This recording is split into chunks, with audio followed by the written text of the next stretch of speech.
Fire! Voltamos com mais um episódio de Something is Killing the Children, cobrindo o spin-off de Sixth House of Slaughter, dando continuidade aí, né, fomentando a Reading Order do Fire. Eu tomei a liberdade, né, de fazer uma ordem meio malucaça aí e colocar o spin-off de House of Slaughter, mas seguindo apenas a linha das máscaras. Se você caiu de paraquedas aqui, né? Pra quem acompanha já tá sabendo, né? No House of Slaughter existe duas linhas narrativas. Uma de Jace Butcher, que já começou com o primeiro volume aqui no Fire, e agora a gente está fazendo na sequência a linha das máscaras. Estritamente falando de TPBs, né? Seria o volume 2, 4 e 6. E hoje a gente cobre o último, terceiro e último da linha das máscaras de Hoss, o Azur. Ou seja, a máscara homenageada é a azul. Finalmente a máscara azul da casa de Slaughter sendo desenvolvida. Mas gente, antes, compartilhem, comentem. Digam aí o que estão achando de eu cobrir dessas publicações ainda inéditas no Brasil. Lembrando, essa publicação é escrita por Sam Jones e desenhada por Letícia Candocin.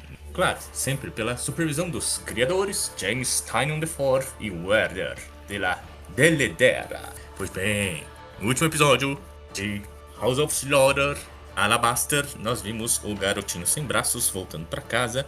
E quando ele volta pra casa, todo mundo meio puto com ele, que ele sabia falar. E aquele monstro que saiu lá do lago, do primeiro volume de Scarlet, ele estava dentro da casa de Slaughter, né? E alguém na sala de controle, na sala azul, nota que tem 2 pinpoints do Edwin, né? Lembra que quando ele sai do lago ele tinha a forma muito parecida com a do Edwin, máscara vermelha que a gente acompanhou no volume 2. Pois bem, agora esse volume é inteiro, ele tentando ver o que está acontecendo dentro da Slaughter. Ele meio que segue o Edwin onde ele vai, e o Edwin meio que formou uma bela de uma amizade junto com o Bait, né? E ele não consegue entender o que está acontecendo. Tem 2 marcadores, né? O Edwin não parece ser uma pessoa fácil. Lembrando, né? O Edwin tinha aquele memória fotográfica. O Bait não fala. Tanto que tem uma cena engraçada assim que eles estão falando: como é que você se comunica com ele? A gente se entende, quer ver, ó? Nós dois odiamos a Gerta. Quer ver? Eu amo a Gerta. Aí o Bait cospe na cara dele. Viu? É fácil entender. Mas pois bem, até que nos volumes finais, esse caçador azul, caçador entre aspas, né? Lembrando que o Azur Scarlet, eles meio que em alguma prova, eles decidem, ó, eu não sou um lutador, eu vou ficar meio que no background. Aí você vira um Scarlet, né, que é esse servidão, esse escriba da casa, ou você se torna um Azur. O Azur, ele era nas épocas antigas os Smiths, né, aqueles que faziam as armas, né, os forjadores. Agora eles se especializaram em informação, eles são os técnicos de informática, aqueles que tentam esconder o segredo das mídias sociais, aqueles que rastreiam os caçadores em campo, né, para fazer uma coisa coordenada. Enfim, esse caçador que a gente está acompanhando agora, ele tem sistemático, ele é uma mente super analítica. Então ele é meio parecido com o Edwin no sentido de não ter uma relação social super favorável para ele, porque ele também, a gente vai vendo ele montando os quebra-cabeças na cabeça dele. Então, se você já fez lógica básica na faculdade, né, onde a gente interpolava, né, se isso é um marcador positivo, com um marcador positivo você tem uma posição positiva, né? Essa história é narrada mais ou menos desta maneira, até que eles meio que viram um trio de caçadores, né? O Edwin, lembra? Ele tem aquele pensamento de há ursos, né? Onde todo mundo fica pensando que tipo de urso seria, ele fala, tem um urso aqui. Então seria muito importante, né, ele se juntar nessa caçada dentro da casa de Slaughter. Até que realmente eles acham o monstro, ele realmente está na forma de Edwin, então ele estava zanzando por aí na forma do próprio Edwin, né? Então ele passava despercebido.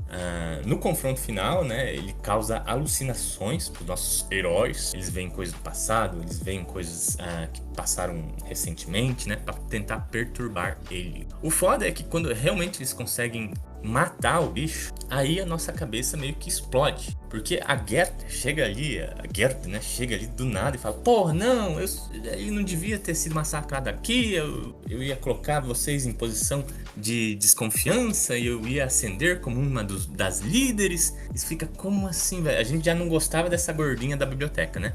Ela parecia que tava meio que virada. E daí ela falando isso, aparentemente ela sabia que o monstro estava por ali. E daí do nada ela se transforma em um monstro. Ela começa, lembra, tinha uns discursos também, eu sou o dragão, né? E o eu sou o dragão é quase como você falar que você quer a posição de poder dentro da casa de Slaughter. O problema aqui é que era literal, né? Ela se transforma num oscuratipo, num monstro oscuratipo, só que vai se tornando uma forma de monstro. Gente, eu confesso que eu não entendi muito, sabe? Me perdi quando que a Gert virou esse monstro, né? Eu reli, né? Já é a minha releitura.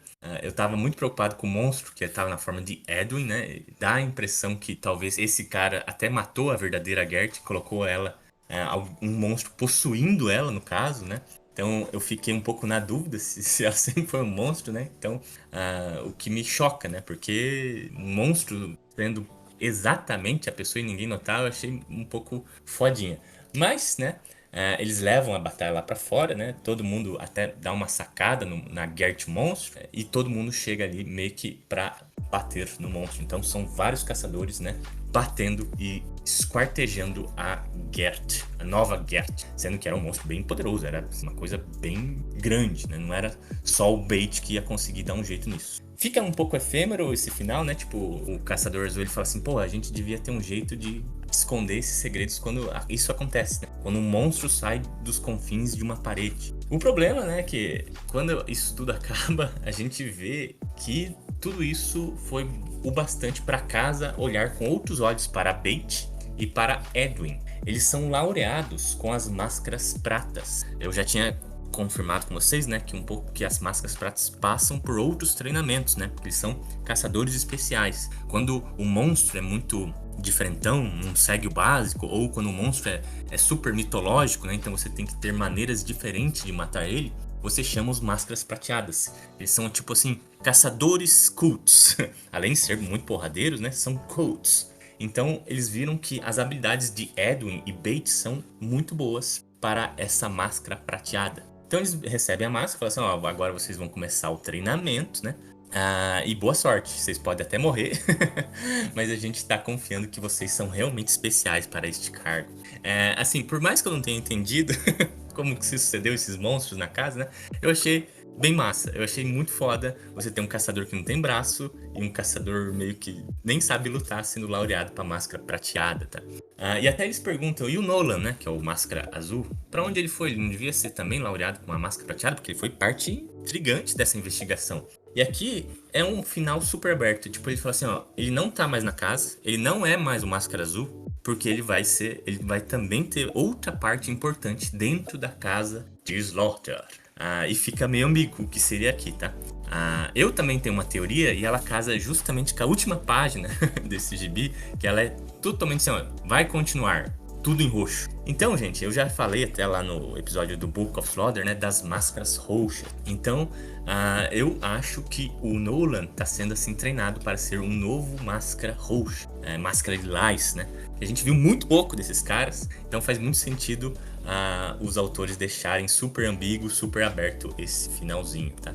Mas dá a impressão que ele é um cara de agente de campo, que bate também, né, com os máscaras lilás, que são andarilhos dentro das casas. Mas, gente, a gente termina aqui, né, House of Slaughter, a linha das máscaras. Lembrando, esse foi o último volume do spin-off, nunca mais teve nada mais, tá? Em 2025, né, a série foi pausada, né, até segunda ordem. Aqui no Gibify, no caso, ainda falta a gente terminar a linha do Jace Butcher, né, faltando 2 volumes, mas isso eu vou falar num próximo programa. Sobre o spin-off, né, finalizado, foi muito bom. Eu gosto até um pouco mais assim da expansão de universo, né? Vocês devem ter notado que eu tenho um tesão de falar da House of Slaughter, das máscaras, dos treinamentos, né?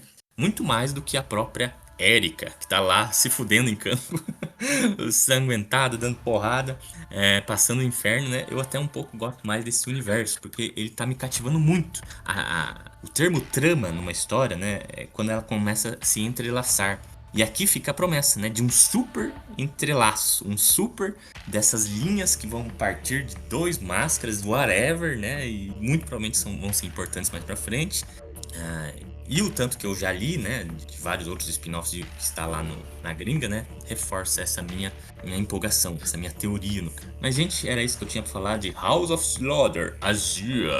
Foi muito bom, por mais que eu tenha minhas ressalvas quanto à narrativa, né, que a narrativa é bem pesada. Diferente do Timon, o Sam Jones, ele é muito verborrágico. Casa um pouco com os personagens, né? Lembra que eu falei, né?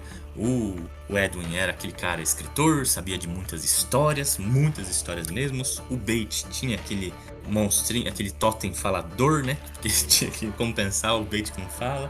E aqui o pensamento analítico do Nolan era assim super toda hora, né? Tudo ele tentando calcar a lógica em tudo que ele via. Então foi muito bacana. Quer dizer, é bacana no sentido, mas pra mim é um pouco até cansativo, tá? Até fico feliz que essa linha terminou. Espero que o Sam Jones não volte. Espero que essas linhas sejam incorporadas por outro escritor. O desenho da Letícia eu até gosto, acho ela bem bacana, assim. Mas eu não sei se ela consegue acompanhar essas verborragias do Sam Jones. Mas é isso, minha gente. A gente se vê numa próxima edição do Skill the Children. Qualquer coisa, tamo aí pra ajudar. Valeu!